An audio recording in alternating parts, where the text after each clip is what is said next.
right. Hello, everyone, and welcome to another episode of Two Moms and Some Labels. Thank you so much for tuning in today. We greatly appreciate you.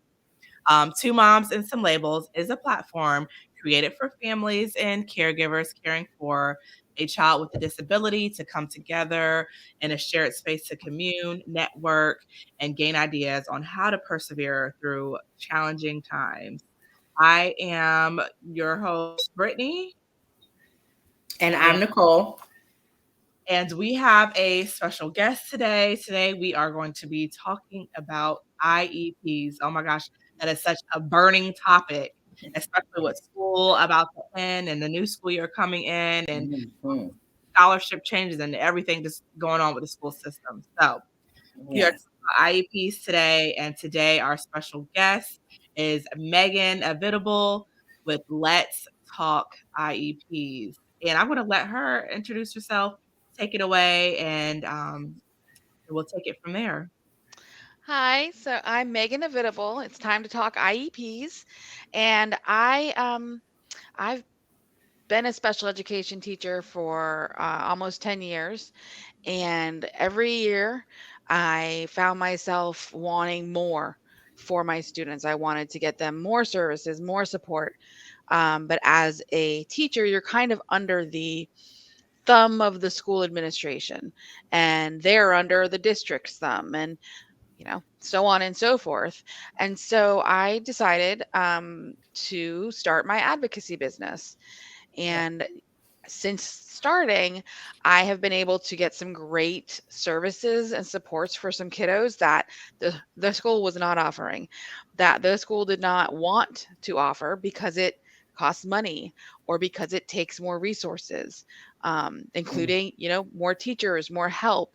And, I feel like it's definitely the right choice that I made because it's very fulfilling to know that these kids are going to have more help in their classrooms. They're going to be more successful because of the push that I gave the school. Yeah.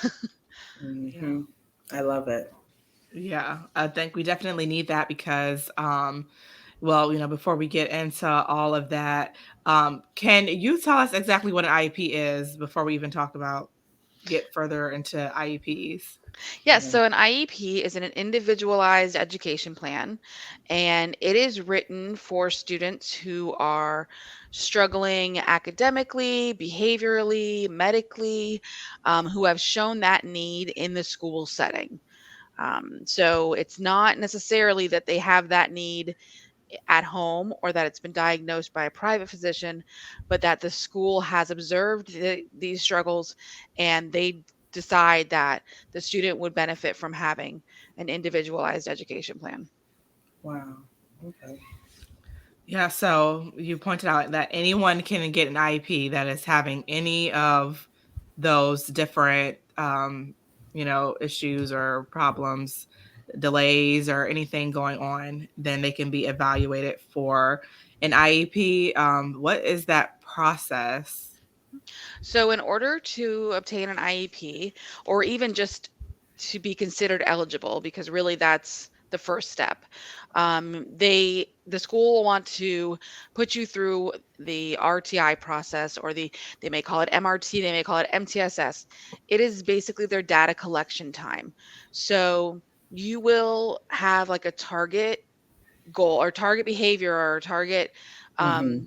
like learning goal to that the teacher will collect data on. They'll do usually 4 days a week. They'll have a small group with just your child, and they will administer this intervention.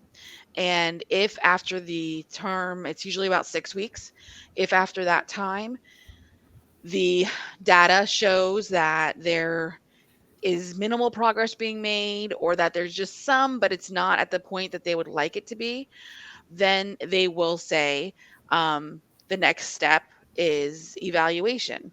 So the first 6 weeks of trying to get an IEP for your child is just spent with teacher reports, teacher data collection. Gotcha. Once you consent, once you say that yes, I would like to have my child considered for an IEP. Then they will do evaluations. This means it's usually more of a professional. So the RTI is all of a teacher, and that just means response to intervention. So literally just how they respond to that intervention the teacher's doing. And so the next step is more the school psychologist would do an evaluation, the like speech language pathologist, an occupational therapist, a physical therapist, whatever your child needs, that person, that professional that is tied to that service would do an evaluation, would write a report. Then after they have 60 days to do that, 60 school days to complete that, Mm. those reports. After that's done, you have another meeting and they review all of their reports and they find the student either eligible or ineligible. Oh. Now, they may be saying that a child is eligible for ADHD, but then they, in the same thing, they might say they're ineligible for occupational therapy. Gotcha. So what you really want is to be found eligible for one, at least one of the categories that they have done the evaluation in, so that you can get an IEP. So is there an age like limit? When do they usually start being able to get an IEP or get an evaluation to like get into the school Mhm, system if they are showing, delays or behavioral you know, concerns? mhm. So 3 is the earliest, and it's really a good idea to have your child. It's you go through Child Find, and you would have a formal IEP written up that would then go through to VPK. And every year they renew it, so kind of Mhm. need to stay on top of that so that it does stay stay with your child, the progress, any changes continues as they grow. And then once they kind of enter into primary school, then it will be written a little differently than it would be previous to that. Okay. Now, for the IEP, is it something that the teacher shows concern, or can a parent say, "Hey, I'm a little concerned about my child. Looks like we're struggling in this area." Either. So, Oh, okay. yeah, so if you feel like, your teacher isn't catching it, but you have concerns, you have the right to request a meeting to move forward on an IEP. Okay. Even if you haven't started the process, you have the right to have a meeting and to discuss what your concerns are and to Okay. ask for your student to be considered for an IEP. Gotcha. If you have concerns, you can also talk to the teacher so that you guys can be on the same page, because there's a Right. chance that they've noticed something, but they may not be considering that level of help. Okay. Yeah. Okay. So, for example, would that be like, okay, you have a typical child in the class, and maybe you as the parent, like even when you're working them at home, that it's taking your child like longer to finish a test or finish a, reading sample or something like that. Would that be something where you can bring it up to the teacher and, say, have you noticed this with my child? And, can I get an IEP so you can add in that extra time for Right. them to be able to finish their test or their work? Absolutely. Yeah, that's exactly how it should go. Is, Uh-huh. you bring it up to the teacher, she or he then pays attention to it, and they start the process with Okay. with your consent. um Unfortunately, it is just a long process. Oh, okay. And during that whole time, your student is sitting without an IEP. Mm. So the sooner you can start a process, like even if it's, I would say, the second week of school, because usually the first is like get to know your teachers. Right. So the second week of school, if you have been concerned all summer, then the Okay. second week of school, you say to that teacher, please look out for this. Please, know that I would like my child to be considered for an IEP, and this is what I think is going on. Because you're the parent. I mean, the parent input is very important. You see the child, at different in different environments than just the classroom, and you only see the child, not 17 other children or more. That's So true. it is important for you to be calling attention to it. So, what is the difference if you do go to the teacher and they say, well, maybe they just need some tutoring? That doesn't go towards the IEP, right? That would be like the teacher Right. suggesting you to get tutoring. And then if that doesn't work, you go back to the teacher and say, hey, we've been doing tutoring. This is still not, we're not progressing. Right. So the only, and yes, that's exactly what would happen. But Okay. the only issue with taking that kind of advice from the educator is that time, that whole time that you spend with Right. tutoring, Mhm. paying for it, and the child Mhm. is not getting any closer to getting an Exactly. IEP. Right. So it is better if the teacher's like, well, maybe this, maybe that. I would like my student to be entered into MRT, MTSS, RTI, all of those different things, to be, to go through the IEP process to see if they're Okay. eligible. And you just got to push back a little bit to get it started. Gotcha. Um, because yeah, you don't want to waste time. And there are tiers in a classroom and in a school. And so you'll hear these terms when you're in the MRT, which is like, um, it's like multi-tier systems. This is kind of what the gist of the MRT is, just different ways to approach the IEP is really what it is. Um, but you'll hear the tiers. So tier one is the whole class. The instruction that everyone in the class gets is tier one. Tier two is when they need a little extra work in a small group in order to achieve that same goal, or maybe they need to um, work with the teacher just on some things, one-on-one or a small group. And then tier three is the intervention level. So once they hit tier three, that's when they start going towards eligibility for that IEP. Gotcha. Okay. Wow. So can you say, if you did go the tutoring route, can you say, "Oh, that worked. I want to cancel the IEP evaluation," or can you say like, "Okay, I want to cancel the IEP evaluation," or "We've had an IEP and now I feel like my child is getting everything, so I don't want to have an IEP for them anymore." Can you do You either or? you can absolutely do that. I would say not to, Mhm. because an IEP will never hurt a child. An IEP will only help the child, Okay. because all it just provides accommodations, supports, and services, which are only going to be beneficial. So if the tutoring helped, and maybe they just had a small little bridge that they needed to cross over, that's fine, but it doesn't hurt to finish the process. Because if you finish the process and you get to where they say that your student is eligible, and at that moment, after they've done all the evaluations, they've reviewed everything with you, if in that moment you do not want to move forward with the IEP, you can say that you're not going to move forward with the IEP. But you Well, do so having all of that information and data from all of that response to intervention the teacher was doing, and all of the formal evaluations. So that's really good information for you to have as a parent. Mhm. It doesn't You do not have to move forward with the IEP. gotcha. Now So I I know you. remember. Oh, go ahead. Sorry, go ahead. You can go ahead.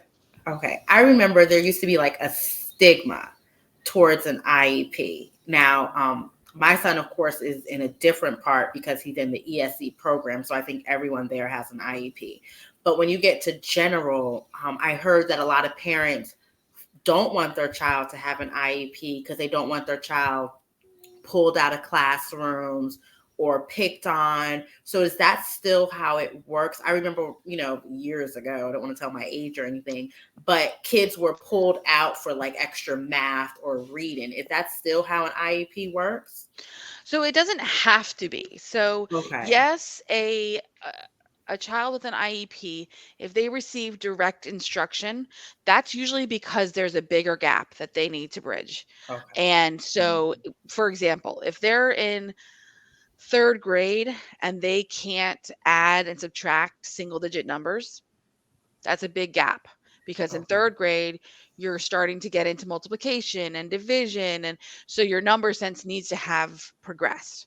So they might be pulled out twice a week, 3 times a week for 30 minutes to get that direct math instruction. They do not have to be. You can have a teacher push into the classroom. And so what that looks like usually is a small group that doesn't have to be only ESE. A small group is like pulled to the back of the class when everybody else is doing small group, and that's when that intervention is provided. Okay. The stigma from kids bullying, you know, that's going to exist. That whether you have an IEP or not, Right. kids are mean. Yeah. I mean, especially once you Very get to true. middle school. Yeah. And Right. so you can't really control that, but denying your student an IEP that can help them, That's true. I mean, it just kind of says something to me. Like Hmm. you care more about like, Yeah, what people think. and so like Yeah. I know there are parents out there who think Hmm. it's such a big deal, and sometimes Yeah. culturally it's also like Yeah. it affects them. Um, but what Yep. it all boils down to is, do you want your child to be successful in school? Plain and simple. Hmm. Everything else can be worked on. You know, you can talk to the kids, you can integrate the classrooms more, you can have share mixed PE or mixed recess to, expand everyone's minds. Mhm. But some kids without an IEP, they won't be successful. That's why they exist, Hmm. because your student shouldn't be failing. Right. And if they're failing, then you need to look deeper at why. That's true. That's very Yeah. true. And so then you talked about like tiers. I remember that there used to be like a matrix score. Are they still using the matrix scores for? Yes. Yeah, so the Okay. matrix determines the money. Okay. Hmm. It determines the money for the Family Empowerment Scholarship, and it determines the money the school receives. So Right. if you decide that you want to take your student and put them in a private school, Mhm. the higher the matrix number, the higher the amount of money that you would get to go towards that private school. Because that's the Family Empowerment Scholarship. The school does get funding based on that number. So a 251 is just kind of your basic IEP for maybe a kid with ADHD who just needs a little social emotional help, maybe some accommodation so that they can, test well. Um, Mhm. and that's really all they need. And then as you kind of add needs, if you add speech services or language services, you go up to a 252. If you add Mhm. occupational therapy services or physical therapy services, you go up another rung.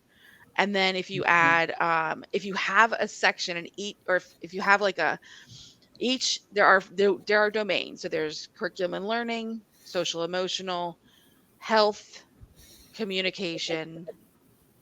I feel like there might be one more.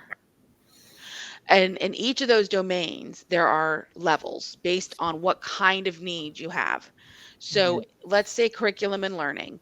If you need to have um, pull out instruction 2, 3 times a week, you would be at a level 3.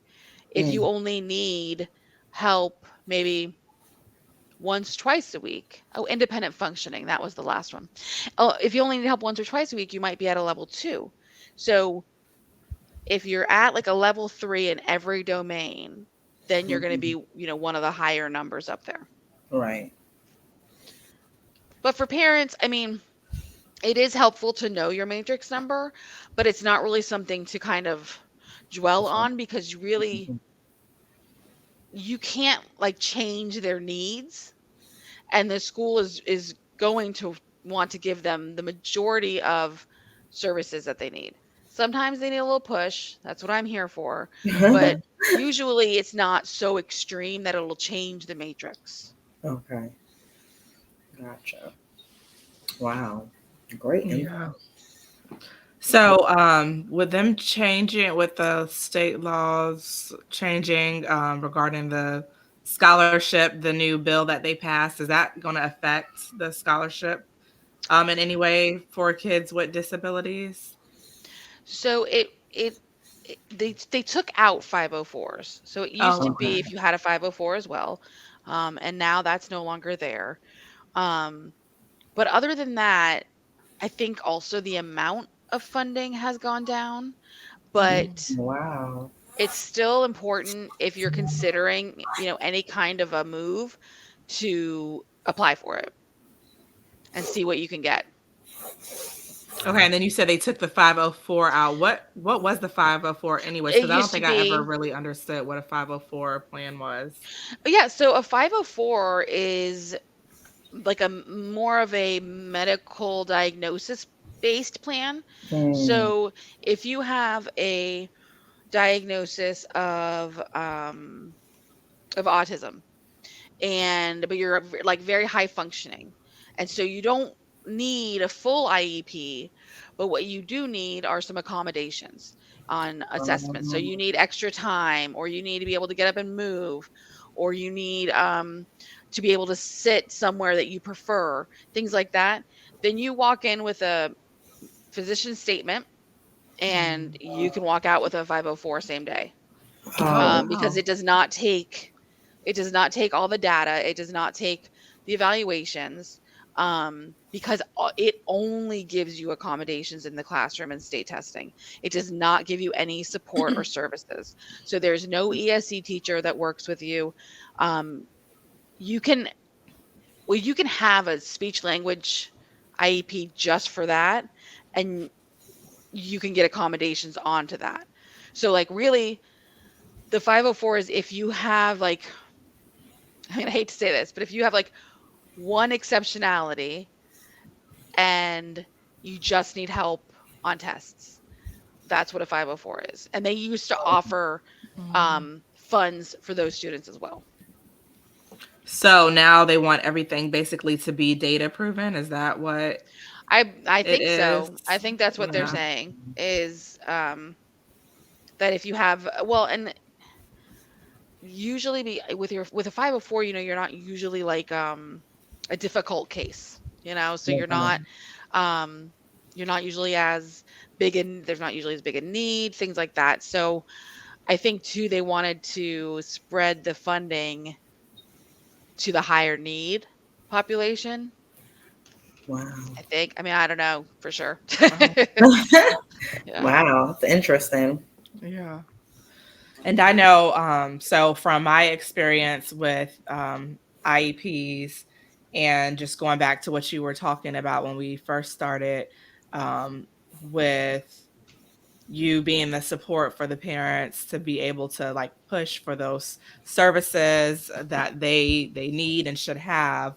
I know like when I first went for my daughter's IEP, I felt like we weren't getting all of the like therapy time that she needed to have, or it wasn't as, many times during the week as it should be, because they would say, oh no, we're just doing it, for 30 minutes because the teacher and the aides are going to take over and do whatever the therapist says to do. They're going to implement that in the classroom. And it's like, okay, they have how many kids in the class, and they're going to implement what they need that the therapist is doing with my child, with all these students are supposed to be teaching and doing the same thing with. So that was very difficult, and I had to push for increased services. And I just want to, ask you how important that is, that parents know like you have a right to request more, kind of like demand more, and, let them know like we're not going to miss out on services. There's no way that a teacher can do, you know, X, Y, and Z and manage a whole classroom of children, especially when they have a disability or a delay. There's no way. Yeah, absolutely. It's super important to push back on services because, um, right now, anytime you have a meeting, it's the whole thing is, oh, there's a teacher shortage. Oh, we don't have that help. Oh, we can only provide 2 days a week because of scheduling. Okay, so I, I don't care. It is not my students' fault that there is a teacher shortage. Mm-hmm. It is not the teacher's fault that there is Correct. a shortage. Correct. And regardless of all of that, the school needs to push the district for the resources That's right. because the state isn't going to change, but the schools still need to provide the services and supports for their students. It is the students' right to the free and appropriate public education, that they get what they need to be successful just like every other student. So it is extremely important because a school's just going to be like their basic is 2 times a week, 30 minutes each. I Mm-hmm. know, I did it. I did it because that's what you're expected to do. Right. And when a parent would push back, we would increase it, and magically we'd juggle around a whole bunch of things, and we'd find a way to provide that service to that student. Leave that to the teachers, leave that to the providers. As a Mm-hmm. parent, you need to push. If you think your student needs more than 2 days a week of services, which most do, then say that is not enough service time for my child. I would like to have 3, 4 times a week. I mean, go to 5 if you want. There are 5 days in the school week. And if they say no, call me. So my question with that is, how do you ensure that your child is actually receiving those services that are on the IEP? And I just had my son's IEP meeting, and the reason I'm saying that is I think you're going to be joining me or letting me know what to push a little bit more, because you just opened my eyes to something. But certain things in the middle of the year, he was not meeting the goal. And then I was like, well, he should be meeting the goal if he's getting his therapies, because he was already hospital-based therapy for so long. So I know how long it takes him to meet a goal. I mean, I know my child. And it was just crazy. And then all of a sudden, the times of the therapies did not go up, the services, but I think he was actually receiving them. And all of a sudden, it was just boom, improvement. So, the physical therapy, oh, well, sometimes he doesn't like to, so we just observe him while he's on the playground. Or we have to do this with occupational, do it this way. But, he should be pretty much able to hold a pencil pretty strong if you were receiving that service the way that we had, guaranteed that this was going to happen. So how do you on the outside know, if you're not after school every day, that your child is getting the services that is on the IEP? So I would ask for weekly or biweekly progress report. Okay. So I would ask for the teacher and the therapist to um, it can be an email format where maybe you just have a little chart and it says the days of the week that they received service, and what they worked on, Okay. maybe how he did, Okay. um, because that makes them aware that you mean business. Okay. If Oh, you're I'm on asking it. for, yeah, if you're asking for weekly updates, Okay. you will get them, because that's what they're supposed to be doing. Is they're supposed to be working with your child, collecting data so that at every quarter you get a progress report. Right. Those progress Mm-hmm. reports should be full of good juicy data, and if the student is not making progress, then typically it not necessarily just one quarter, but if a student is not making progress, go back to the IEP table Okay. and look at those services, add more supports, add more accommodations, because the whole purpose of having this plan is to be successful in school. Correct. And Yes. so if that's not happening, Right. then the paperwork and the plan needs to be fixed. Okay. Yeah. I like it. I know that even before like the whole teacher shortage issue and everything like that, when my daughter was in public school, what I did was I was like, okay, I'm getting giving this notebook to you, and I want every week, or every day, like for you to write what she's going, what's going on, what she did, how she progressed, what she needs to work on, because I did not want to go into the IEP meeting looking foolish, and we work on things at home, but I want to know what we can improve on, what I can Mm-hmm. continue to push on at home also, and implement those things at school and at home so that we're all on the same page. And then when I go to the IEP meeting, then we can all, see, like, track what the changes have actually been. And I asked them to do that. They had started doing it like maybe for a couple weeks, and then they just Falls off. Yep. yeah, they just completely stopped doing it. And it was like I kept asking, okay, what's going on with the book? I asked you to write this and write that.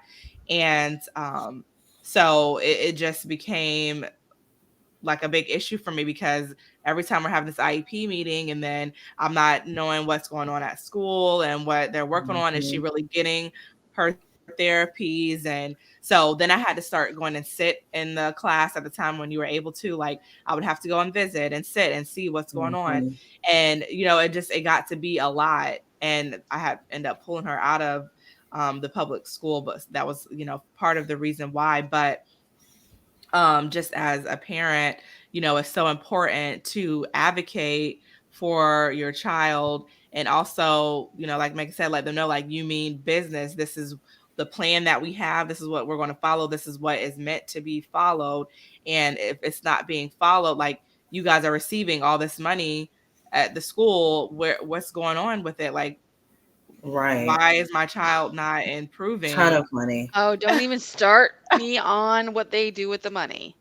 Oh Um, my God, it's heartbreaking. it is. So you can actually have in the IEP, you can put planner checks, weekly planner checks Okay. as a requirement. And so then it is legally binding that they Right. do it. Oh, Okay. wow. Okay. Yeah, so Because that is an everything in that IEP they yep. have to do, correct? So, Yeah. yep. So that is a thing that you can Nice. add. So if it's not there, add it. And most good ESC teachers will know that that is actually a beneficial thing. Right. Some teachers, some ESC teachers, yes, we know that your caseloads are large Mhm. and that you have a lot of things to do in a day and a lot of paperwork, but it doesn't take long to just jot down a note Right. about how the student has progressed. And everybody's got their phones anyway, so when you're working with a child, while it's fresh in your brain, jot down a few notes, save it, and then at the end of the week just send something to mom. It's not Mm-hmm. that hard. It just takes that extra little bit of effort. And, it's easy for teachers to just get overwhelmed and like in over their heads. But again, that's not your student's fault. That Correct. is not the parent's fault. If a Correct. teacher is having this much difficulty fulfilling a request, then they Mm, need to speak to the administration that's and say, true. I need help, Mhm. or Mhm. one of you needs to fill out this report. Like, Okay. that they have Right. to know that they have to do that, they have to fulfill this request by whatever means necessary. Correct. Yeah, and then another thing too that a lot of parents don't know is that you can request for like an IEP meeting at any time, right? Hmm. That's what I just told Nicole. Go back to the table. Yep. Yeah. Yeah. At any time, even if you just had one, even if it was like Hmm. last week, request a new one. If you are not happy, you do not need to wait a year Yeah. for the next IEP meeting.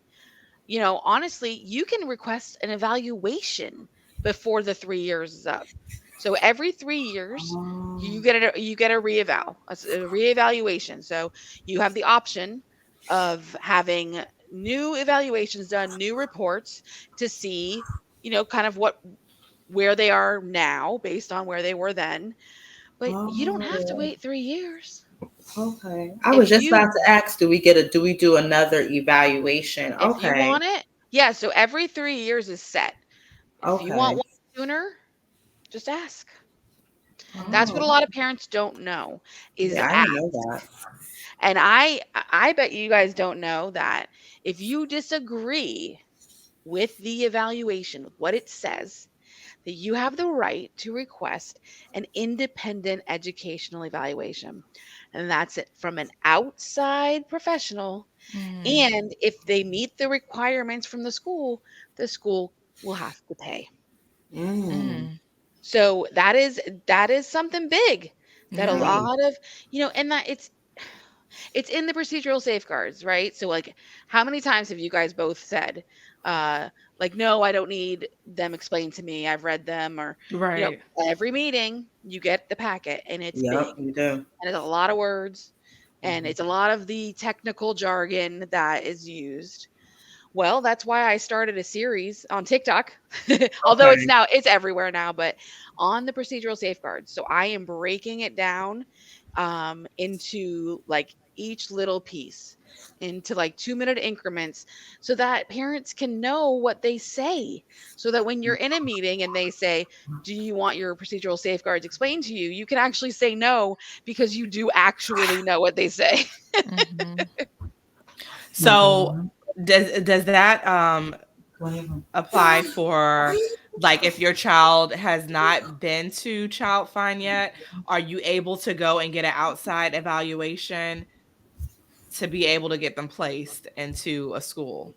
Or does it have to go through Child Find? Does their evaluation have to go through Child Find in order to get So placed? yeah, so like let's say you're in pre-K right now Mhm. and you're about to go into kindergarten.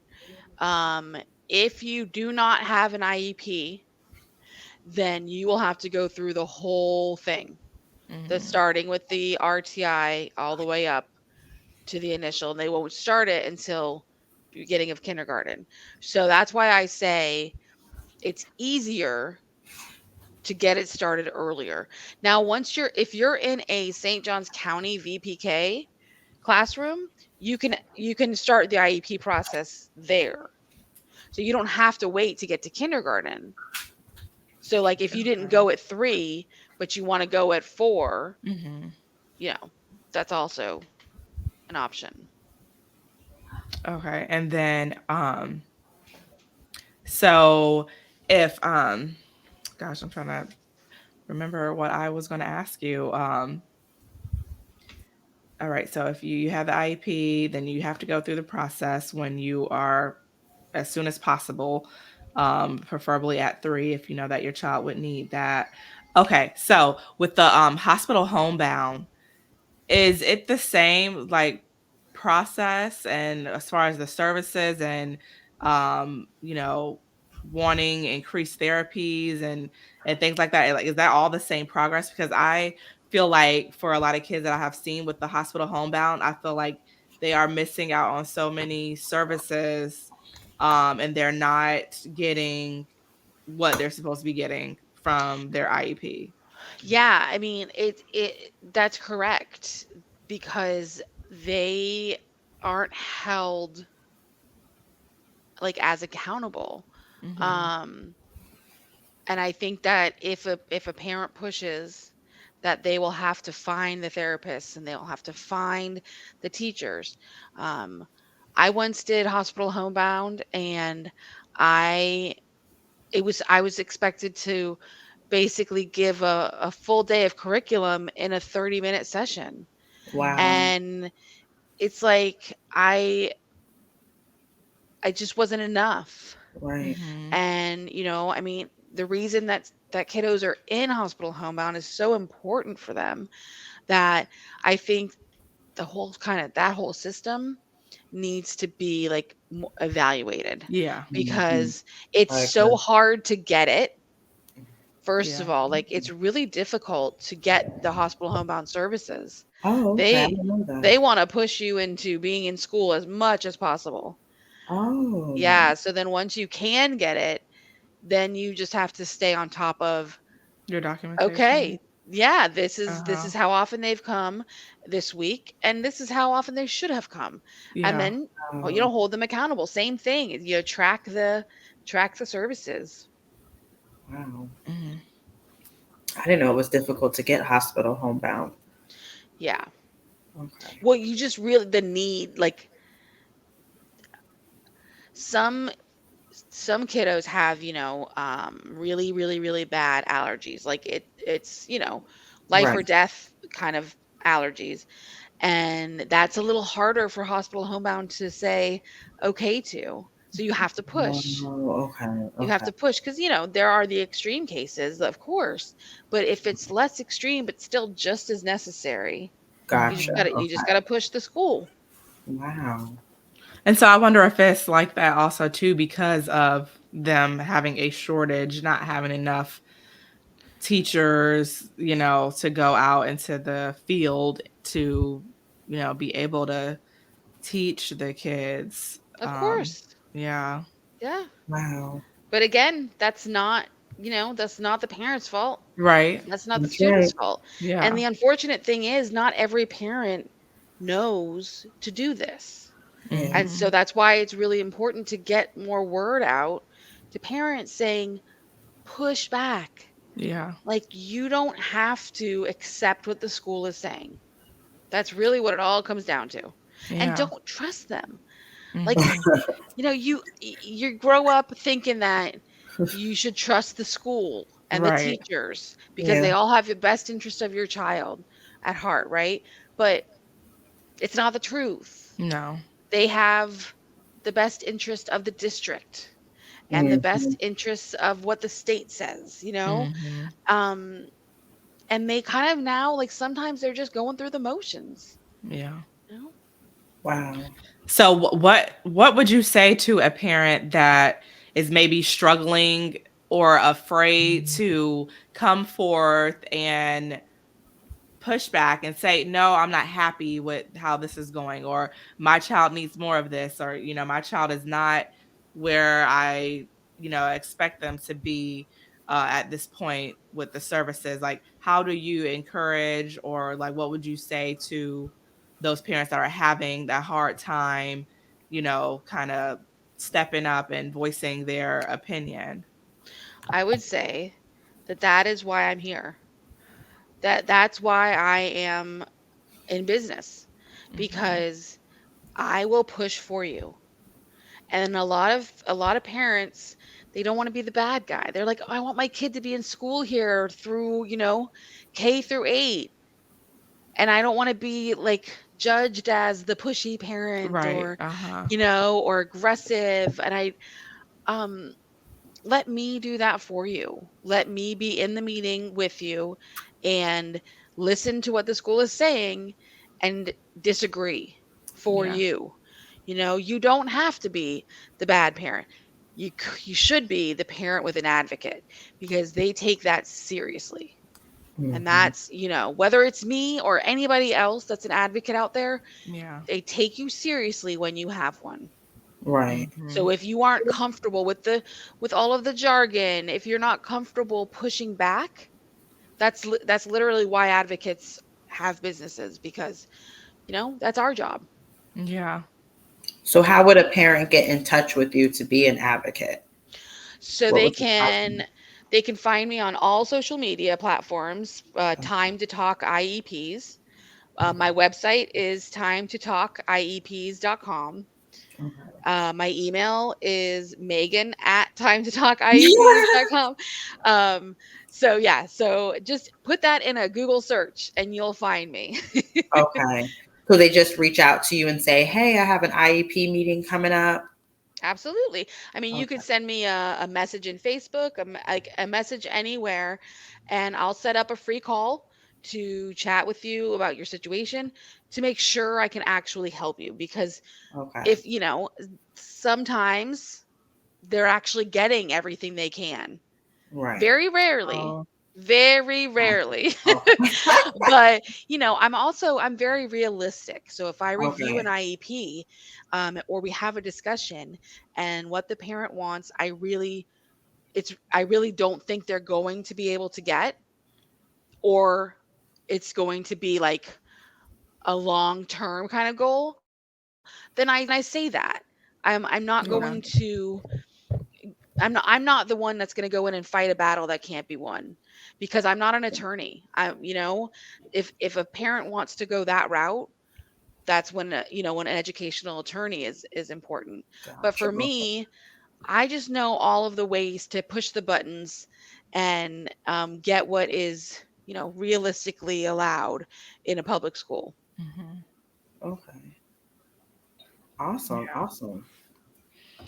Yeah, so I hope that we were able to answer everyone's burning questions about IEPs and how to advocate for their child and what they can do if they have questions or they need an advocate.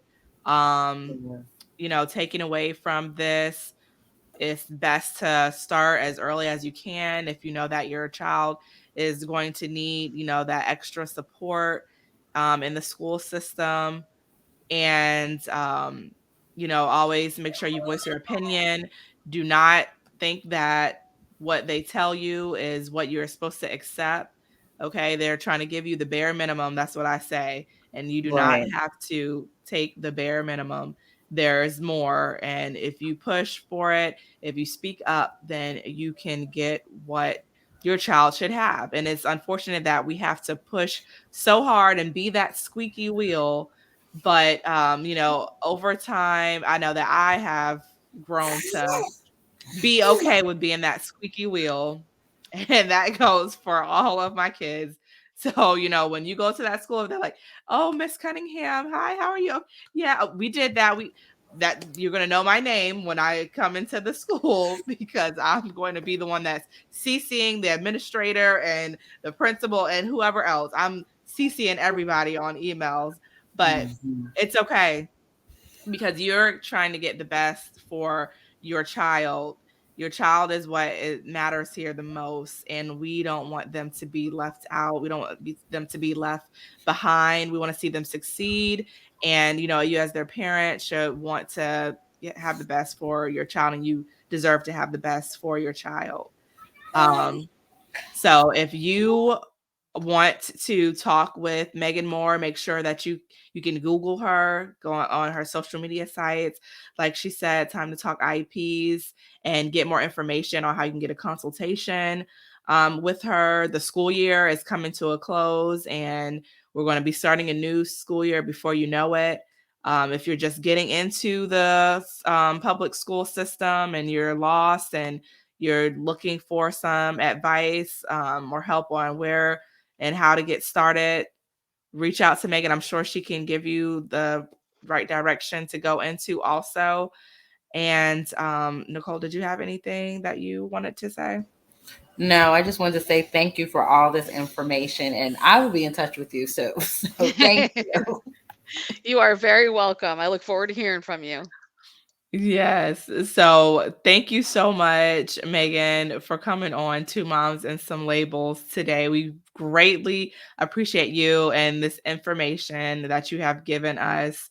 And again, I hope that you guys were able to take away some tips and pointers, ideas, suggestions, and information, education from this episode today. And we will see you all next time on another episode of Two Moms and Some Labels. Thank you, everybody. Bye, everyone. Thank you. Thank you.